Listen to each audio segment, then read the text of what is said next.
for today's video, Skygo Heron 25 ay nagkaroon ng problema sa kanyang makina. Ito ay nagkaroon ng rabing lagitik guys.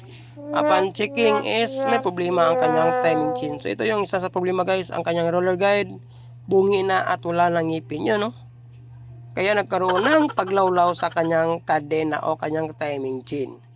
Pati na rin ang kanyang roller guide sa kanyang block guys, yun, no? Bungi na rin.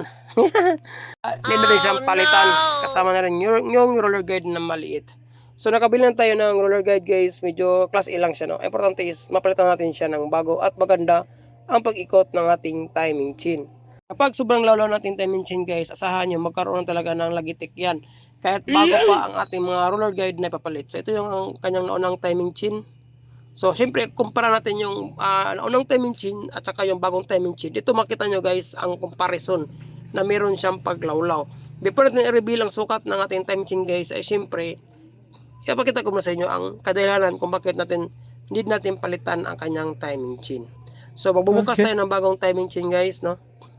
At ito, kumpara natin yung bago at saka na unang timing chain niya. Kahit kaunti lang po ang distansya o paglawlaw ng ating naunang timing chain, malaki pa rin ang ingay na may dudulot niyan sa loob ng ating makina kapag ito ay umaandar na.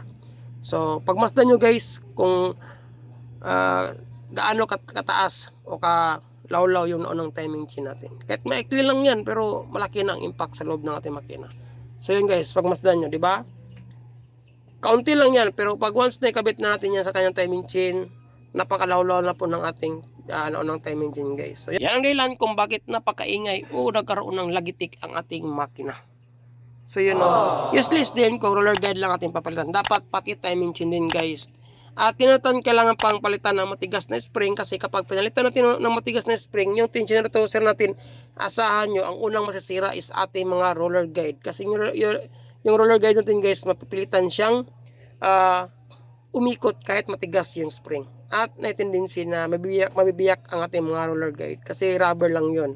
So mas maigi at pinaka-best na advice is magkapalit ng roller guide at the same time magkapalit tayo ng bagong timing chain. So ito na guys, no, tuturo ko sa inyo kung paano magsukat ng timing chain na hindi kayo mahirapan at madali lang itong bilangin.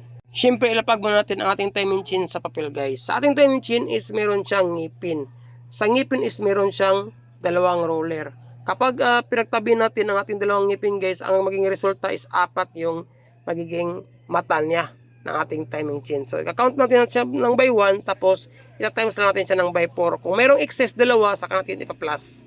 Yun lang po ang paraan kung paano magbilang ng timing chain na hindi kayo mahirapan. 1, 2, 3, 4, 5, 6, 7, 8, 9, 10, 11, 12, 13, 14, 15, 16, 17, 18, 19, 20, 21, 22. So 22 ang ating timing chain plus may dalawang mata na excess. Ibig sabihin guys, 22 times 4 is 88 plus sobrang dalawang mata na roller is magiging 90. So ibig sabihin, ang haba o length ng timing chain ng ating Skygo Hero 125 ay 90 po ang length. So ito po ang kanyang karton guys. O kalagyan yun, 90L. So alam nyo na guys, kung yung motor is Skygo Hero 125, at least may idea kayo kung ano ang timing chain na sukat ang bibilhin nyo para hindi kayo magkamali. 90 po ang length. Yun lang guys, no? Kahit napaka-ikli lang ating video ito, sana ay malaking tulong sa inyo. Kapag ang motor ay nag-experience ng ganitong scenario, napakalagitik at napakaingay. Maraming salamat at siyempre see you sa aking next video. Ride safe, God bless. Ayos.